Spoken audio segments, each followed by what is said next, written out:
Hello students, welcome to La Excellence IAS academy. ఈరోజు మనం June 14 నాటి ఈనాడు న్యూస్ పేపర్లోని ఇంపార్టెంట్ కరెంట్ అఫైర్స్ గురించి డిస్కస్ చేద్దామండి. బిఫోర్ దట్ మనము ప్రీవియస్ క్లాస్లోని క్వశ్చన్ ఆఫ్ ద డే గురించి చూద్దాము. ఈ క్రింది ప్రకటనలను పరిగణించండి. రీసెంట్గా గ్లోబల్ జెండర్ గ్యాప్ రిపోర్ట్కి సంబంధించిన డీటెయిల్స్ మనము డిస్కస్ చేయడం జరిగింది. ఆ కంటెక్స్ట్లో ఈ క్వశ్చన్ని ఫ్రేమ్ చేశాను అండి. ఇక్కడ రెండు స్టేట్మెంట్స్ని ఇవ్వడం జరిగింది. స్టేట్మెంట్ 1 ఇక్కడ చూద్దాం. ప్రపంచ లింగ అంతర నివేదిక. ఎప్పుడైనా ఈ పదాలకి మనకి క్లియర్ డిఫరెన్స్ అనేది తెలియకపోతే ఒకసారి ఇంగ్లీష్ వెర్షన్ చూడండి, global gender gap report. So ఈ క్వశ్చన్ గ్లోబల్ జెండర్ గ్యాప్ రిపోర్ట్కి సంబంధించింది అని మనకి అర్థమవుతుంది. సో ఈ గ్లోబల్ జెండర్ గ్యాప్ రిపోర్ట్ను ఐక్యరాజ్య సమితి అభివృద్ధి కార్యక్రమం UNDP విడుదల చేసింది. ఈ statement wrong. Global gender gap రిపోర్ట్ను మనకి వరల్డ్ ఎకనామిక్ ఫోరం, ప్రపంచ ఆర్థిక వేదిక విడుదల చేస్తుంది. కాబట్టి స్టేట్మెంట్ 1 రాంగ్. ఈ UNDP రిలీజ్ చేసేది ఏంటి? గ్లోబల్ ఇన్ఈక్వాలిటీ ఇండెక్స్, లింగ అసమానత్వ సూచికని ఈ UNDP అనేది విడుదల చేస్తుంది. సెకండ్ వన్ చూడండి. భారతదేశం మొత్తం పనితీరులో మెరుగుపడి గత సంవత్సరం కంటే 2025 ర్యాంకింగ్లో 2 స్థానాలు ఎగబాకింది. ఈ స్టేట్మెంట్ కూడా రాంగ్ అండి. మనకి ఈ గ్లోబల్ జెండర్ గ్యాప్ రిపోర్ట్లో భారతదేశం 2 స్థానాలు దిగజారింది. లాస్ట్ ఇయర్ 129వ స్థానంలో ఉంటే ప్రస్తుతం ర్యాంకింగ్లో మనము 131వ స్థానానికి పడిపోయాము. సో ఓవరాల్ పెర్ఫార్మెన్స్లో భారతదేశం పూర్ పెర్ఫార్మెన్స్ని చూపిస్తుంది. కాబట్టి స్టేట్మెంట్ 2 కూడా రాంగ్. ఆన్సర్ ఏమవుతుందండి? D, neither 1 nor 2 is correct answer ఇక్కడ. ఈరోజు ఈనాడు న్యూస్ పేపర్లోని important topics to be covered మనం చూస్తే ఫస్ట్ వన్, భగ్గుమన్న పశ్చిమాసియా. ఇది ఇజ్రాయెల్ ఇరాన్ వార్ కాన్ఫ్లిక్ట్ నేపథ్యంలో ఈ ఆర్టికల్ ఇవ్వడం జరిగింది అండి. ఇది మనకి ఇంటర్నేషనల్ రిలేషన్స్లో ఇంపార్టెంట్. సెకండ్ వన్, ఎవరిది ఈ పాపం.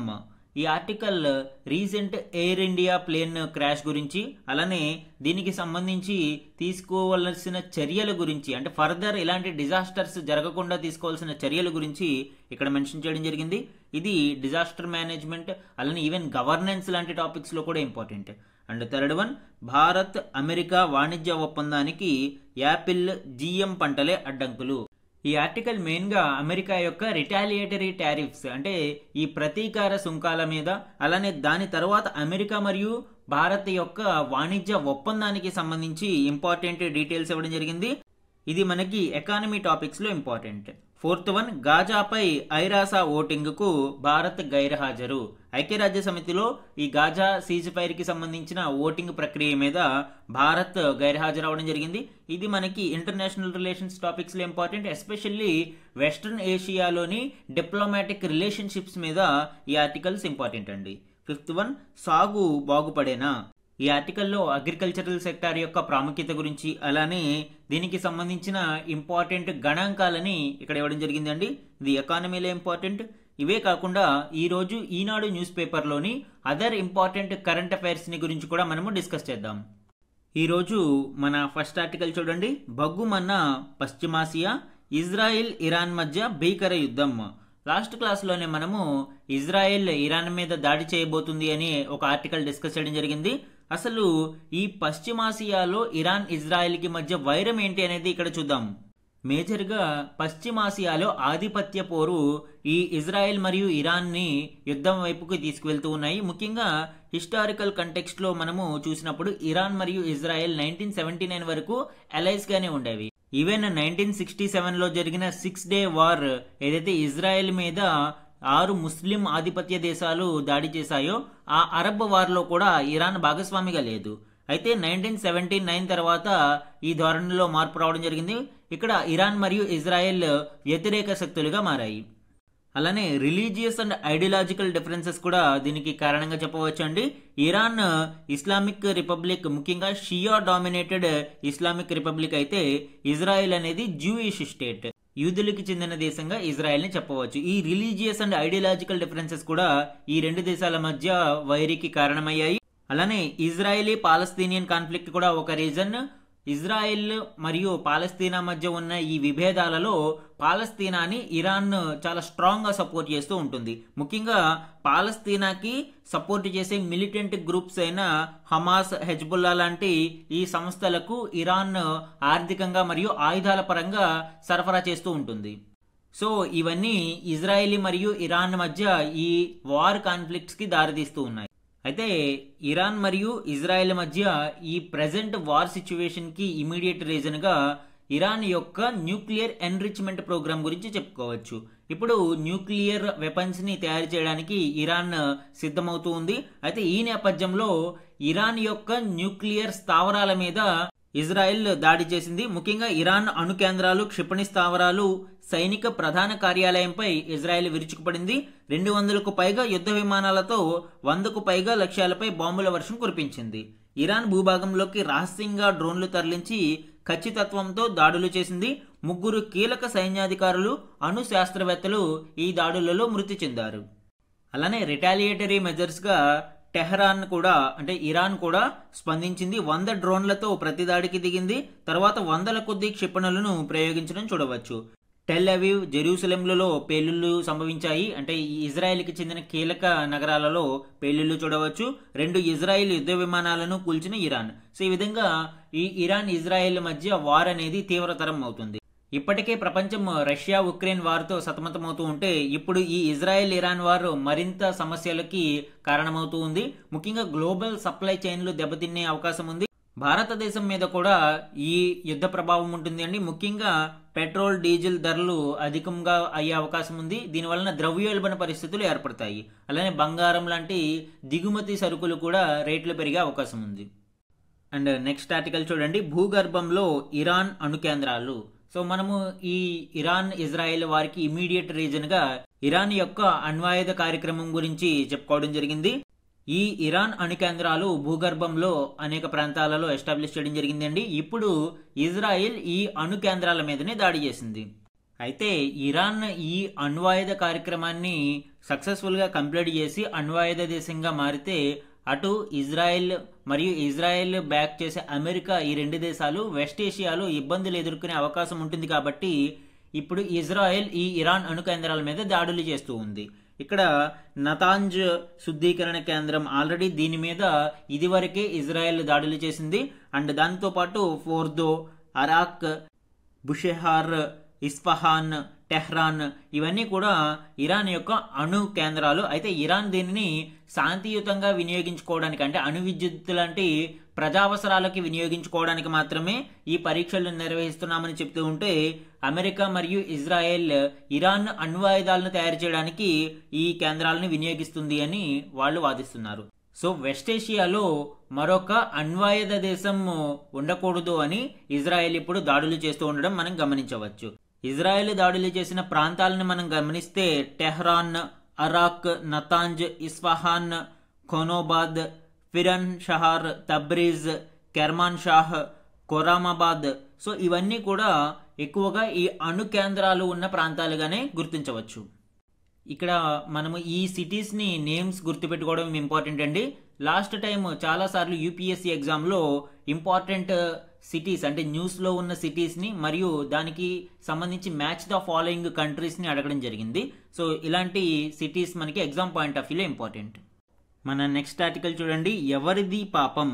ఈ ఆర్టికల్లో ముఖ్యంగా recent air India plane crash గురించి, అలానే ఎయిర్ క్రాఫ్ట్ యాక్సిడెంట్ ఇన్వెస్టిగేషన్ బ్యూరోకి సంబంధించి ఈ ఏఐఐబికి సంబంధించిన కొన్ని లూప్ హోల్స్ మరియు దానిలో జరుగుతున్న కొన్ని జాప్యాల గురించి వివరించడం జరిగింది.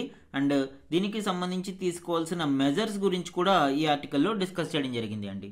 రీసెంట్ గా మనము ఎయిర్ ఇండియాకి చెందిన బోయింగ్ 787-8 డ్రీమ్ లైనర్ విమానం కుప్పకూలిపోవడం మరియు దాని కారణంగా సుమారు 265 మంది మృతి చెందడం చూసాము. అయితే దీనికి సంబంధించి ఈ ప్రమాదం ఎందుకు జరిగింది అనేది పూర్తి స్థాయిలో ఇంకా తెలియరాలేదు. మొదట్లో ఇంజిన్ ఫెయిల్యూర్ కావచ్చు లేదా హైడ్రాలిక్ సిస్టమ్ ఫెయిల్ అయిన కారణంగా టేక్ ఆఫ్ సమయంలో విమానం కుప్పకూలింది అని కొన్ని కథనాలు వచ్చాయి.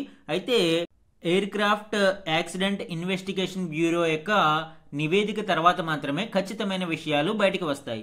అయితే ఈ ఏఏఐబి యొక్క నివేదికలలో తీవ్ర జాప్యం చోటు చేసుకుంటుంది అని, దాని వలన కొన్నిసార్లు ముందుగానే ప్రమాదాలని నివారించే అవకాశం ఉన్న ఆ అవకాశాలను కోల్పోతున్నామని పార్లమెంటు స్థాయి సంఘం హెచ్చరించింది.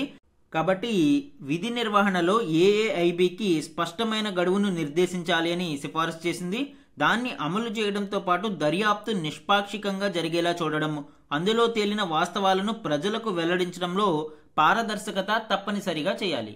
ఇటీవల ఎయిర్ ఇండియా విమానయాన సంస్థను Directorate General of Civil Aviation భద్రతాపరమైన అంశాలు మరియు లోపాలను సరిచేసుకోవాలని హెచ్చరించడం జరిగింది. అయితే ఈ లోపులోనే ఈ ఎయిర్ ఇండియా విమాన ప్రమాదం గురి అవ్వడం చాలా బాధాకరం. కాబట్టి ఇప్పటికైనా ఈ ఏఏఐబి తన విధి నిర్వహణను సమర్థవంతంగా నిర్వహించాలి.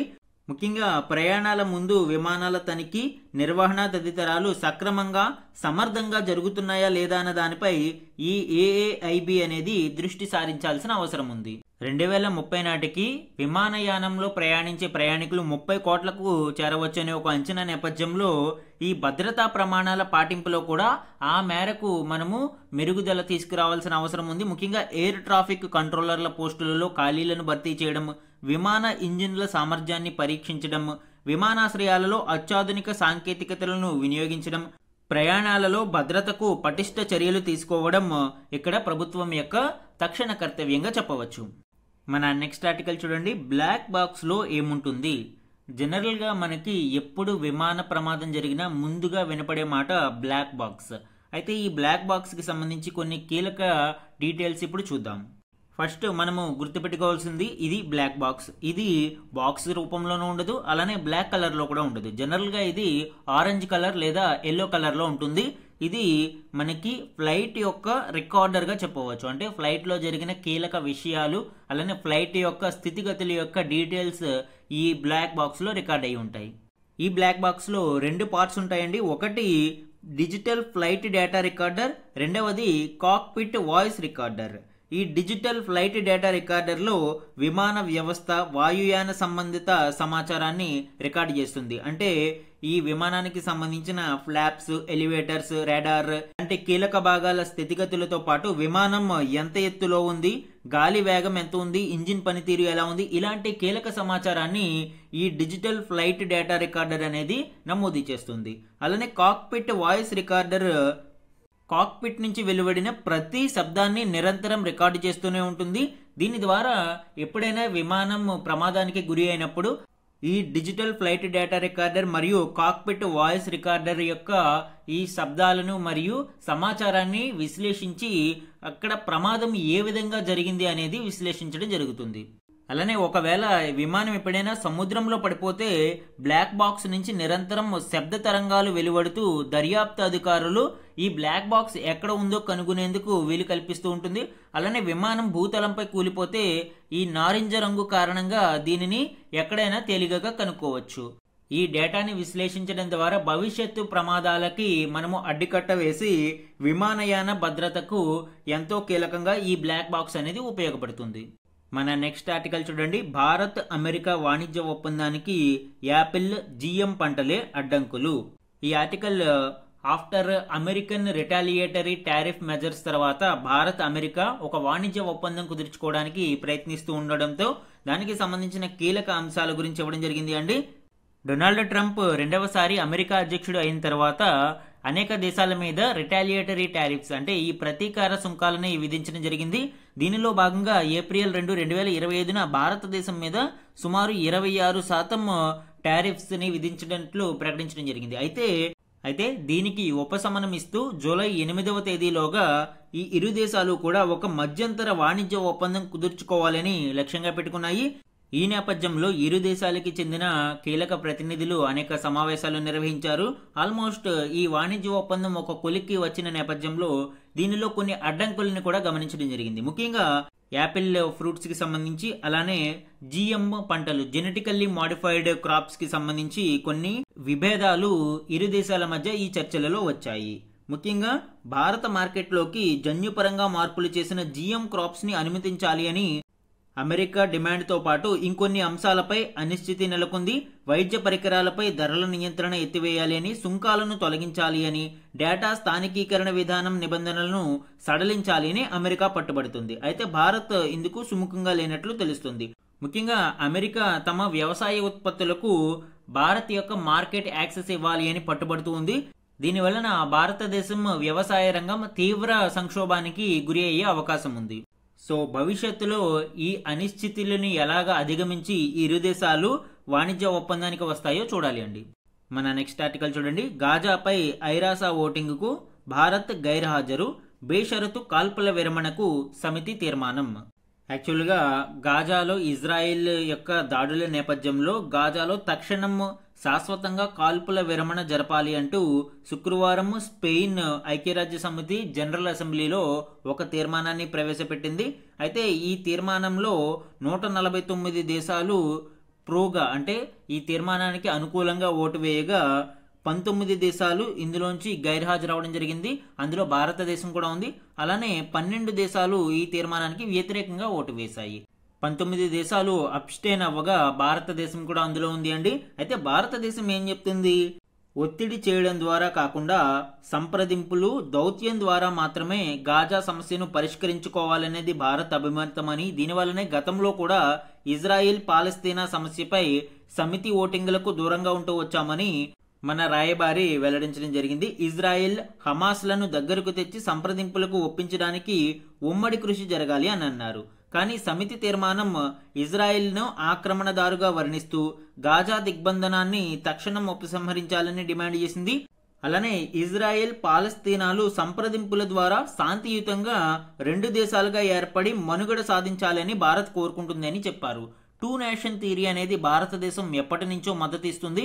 అయితే ఈ 2 నేషన్ థియరీలో ఇజ్రాయెల్, పాలస్తీనా 2 దేశాలుగా విడిపోయి శాంతియుతంగా ఉండాలని భారత్ కోరుకుంటుంది. కానీ ఈ గాజా కాల్పుల విరమణ తీర్మానంలో ఇజ్రాయెల్ని ఆక్రమణదారుగా చూపిస్తూ ఉండడం వలన భారతదేశం ఈ ఓటింగ్ ప్రక్రియ నుంచి వైదొలిగినట్లు మనం ఇక్కడ చూడవచ్చు. నెక్స్ట్ ఆర్టికల్ చూడండి. సాగు బాగుపడేనా? ఈ ఆర్టికల్లో వ్యవసాయ రంగంకి సంబంధించి కేంద్ర వార్షిక నివేదిక ఆధారంగా జాతీయ స్థూల విలువ జోడింపులో సాగు మరియు అనుబంధ రంగాల వాటా యొక్క గణాంకాలను ఇవ్వడం జరిగిందండి. ఇవి మెయిన్స్ ఎగ్జామ్ పాయింట్ ఆఫ్ వ్యూలో ఈ స్టాటిస్టిక్స్ అనేవి ఇంపార్టెంట్. ఇక్కడ దీనికి సంబంధించిన డీటెయిల్స్ ఇప్పుడు చూద్దాం. వ్యవసాయ రంగం తీవ్ర ఒడిదుడుకులకు లోనవుతూ ఉండగా పారిశ్రామిక మరియు సేవా రంగాలు వేగంగా వృద్ధి చెందుతున్నాయి. జీవీఏలో వ్యవసాయ రంగం, దాని అనుబంధ రంగాలు అంటే allied sectors like animal husbandry, అలానే హార్టికల్చర్, సో ఇలాంటివన్నీ కూడా మనకి అనుబంధ రంగాలలోకి వస్తాయి. ఈ అనుబంధ రంగాల వాటా కూడా తగ్గుతుంది. వాస్తవానికి 2018-19లో మనకి జీవీఏ వాటా 30 లక్షల కోట్లు ఉంది ఈ వ్యవసాయానికి సంబంధించి. అయితే 2023-24లో అది 47 లక్షల కోట్లకు చేరింది. ఇది మనకి ఇక్కడ పెరుగుదల కనిపిస్తున్నా కూడా మొత్తం జీవీఏతో పోల్చి చూసినప్పుడు దీని వాటా తగ్గుతూ ఉన్నట్టు మనకి కనిపిస్తుంది. ఇక్కడ గణాంకాలు చూడండి. 2018-19లో వ్యవసాయం మరియు అలైడ్ సెక్టార్స్ యొక్క వాటా కలిపి 17.6% ఉంటే జీవీఏలో 2019-20కి 18.3, 2020-21కి 20.4, 2021-22కి 18.9. ఇక్కడ మీరు అబ్జర్వ్ చేస్తే కోవిడ్ వేవ్లో మనకి ఈ వ్యవసాయ రంగం కొంత వృద్ధి చేకూరిందని మనం చూడవచ్చు. అయితే పోస్ట్ కోవిడ్ తర్వాత మళ్ళీ ఈ మైగ్రేషన్ అనేది తిరిగి వలసలు వెళ్ళిపోవడం ద్వారా ఈ వ్యవసాయ రంగం మళ్ళీ కుదేలయ్యింది. 2021-22లో 18.9, 2022-23లో 18.2, 2023-24లో 17.7. సో ఇలాగ కొన్ని ఒడిదుడుకులు ఎదుర్కొంటూ ఈ వ్యవసాయ రంగం మనకి జీవీఏలో కంట్రిబ్యూషన్ చూడవచ్చు. Next some important one liner current అఫైర్స్ని చూడండి. భారత సర్వ సైన్యాధికారి అయిన రాష్ట్రపతికి ఎయిడెడ్ క్యాంప్ ఏడీసీగా నియమితులైన మొదటి మహిళా నేవల్ ఆఫీసర్గా నావికాదళానికి చెందిన లెఫ్టినెంట్ కమాండర్ యశస్వి సోలంకి గుర్తింపు పొందారు. ఈ ఏడీసీ యొక్క విధి ఏంటి? రాష్ట్రపతికి మరియు వివిధ ప్రభుత్వ విభాగాలకు మధ్య సమన్వయకర్తగా ఉంటూ అధికారిక కార్యక్రమాలు, సమావేశాలు, మిలిటరీ ప్రోటోకాల్స్ సవ్యంగా సాగేలా చూడడం ఈవిడి యొక్క ప్రధాన విధి. అండ్ నెక్స్ట్ వన్ చూడండి. ఆంధ్రప్రదేశ్లోని నంద్యాల జిల్లా కొలిమిగుండ్ల మండలంలోని బేలం గుహలకు భౌగోళిక వారసత్వ ప్రదేశంగా జియోలాజికల్ సర్వే ఆఫ్ ఇండియా గుర్తింపు ఇచ్చింది. దీంతో వీటికి దేశ పర్యాటక ప్రదేశాల పట్టంలో స్థానం దక్కుతుంది. లాస్ట్ క్లాస్లోనే దీని గురించి మనం డిస్కస్ చేయడం జరిగింది. ఆంధ్రప్రదేశ్లో మనకి ఈ జియో హెరిటేజ్ సైట్స్ ప్రస్తుతం 5 ఉన్నాయి. అలానే తెలంగాణలోని పాండవులగుట్ట కూడా రీసెంట్గా ఈ జియో హెరిటేజ్ ట్యాగ్ని సొంతం చేసుకుంది. నెక్స్ట్ వన్ చూడండి. ప్రపంచ ఆర్థిక వేదిక WEF 2025 ఏడాదికి గాను విడుదల చేసిన లింగ సమానత్వ సూచీలో భారత్ 135వ ర్యాంకులో నిలిచింది. కేవలం 64.1% సమానత్వంతో దక్షిణాసియాలోనే అత్యల్ప ర్యాంకు పొందిన దేశాల జాబితాలో భారత్ కూడా నిలవడం కొంచెం విచారించాల్సిన విషయం. 2024లో మనము 129వ ర్యాంకులో ఉంటే ప్రస్తుతం 2 స్థానాలు దిగజారి 131వ ర్యాంకుగా పడిపోయాం. ఈ డీటెయిల్స్ కూడా మనము లాస్ట్ క్లాస్లో డిస్కస్ చేయడం జరిగింది. అలానే దీనికి సంబంధించిన క్వశ్చన్ కూడా లాస్ట్ క్లాస్లో నేను ఫ్రేమ్ చేసి ఇచ్చాను. మన next some important question and answer type చూడండి. Careless people a cautionary tale of power, greed and lost idealism పుస్తకాన్ని ఇటీవల ఎవరు రచించారు? Answer Sarah Wynn Williams. గతంలో ఫేస్బుక్ సంస్థలో పబ్లిక్ పాలసీ డైరెక్టర్గా ఈవిడ పనిచేశారు. ఈమె న్యూజిలాండ్కు చెందిన న్యాయవాది. So cautionary tale of power, greed and lost idealism అనే పుస్తకాన్ని ఈవిడ రచించడం జరిగింది. నెక్స్ట్ ఇంపార్టెంట్ వన్ చూడండి. భారత నావికాదళం కోసం 26 రాఫెల్ మెరైన్ ఫైటర్ జెట్ల సేకరణ కోసం ఇటీవల భారత ప్రభుత్వం ఏ దేశంతో ఒక ఒప్పందాన్ని కుదుర్చుకుంది? Answer France. మనము ఆల్రెడీ ఇండియన్ మిలిటరీకి సంబంధించి రాఫెల్ యుద్ధ విమానాలని మనం కొనుగోలు చేయడం జరిగింది. అయితే ఇప్పుడు నావికా దళానికి కూడా రాఫెల్ మెరైన్ వర్షన్స్ని కొనుగోలు చేయడం కోసం ఒక ఒప్పందాన్ని కుదుర్చుకోవడం జరిగింది. దీని యొక్క మొత్తం విలువ 63,000 కోట్ల రూపాయలు. నెక్స్ట్ వన్ చూడండి. పోషణ్ పక్వాడా కార్యక్రమం 7వ ఎడిషన్ను ఇటీవల దేశవ్యాప్తంగా ఎప్పుడు నిర్వహించారు? ఆన్సర్ ఏప్రిల్ 8 నుంచి ఏప్రిల్ 22 వరకు ఈ పోషణ్ పక్వాడా కార్యక్రమాన్ని నిర్వహించడం జరిగింది. దీని యొక్క ముఖ్య ఉద్దేశం ఏంటి? సమాజంలోని బలహీన వర్గాలకు పోషకాహార లోపాన్ని పరిష్కరించడం, పోషకాహార ఫలితాలను మెరుగుపరచడమే ఈ కార్యక్రమం యొక్క లక్ష్యంగా చెప్పవచ్చు.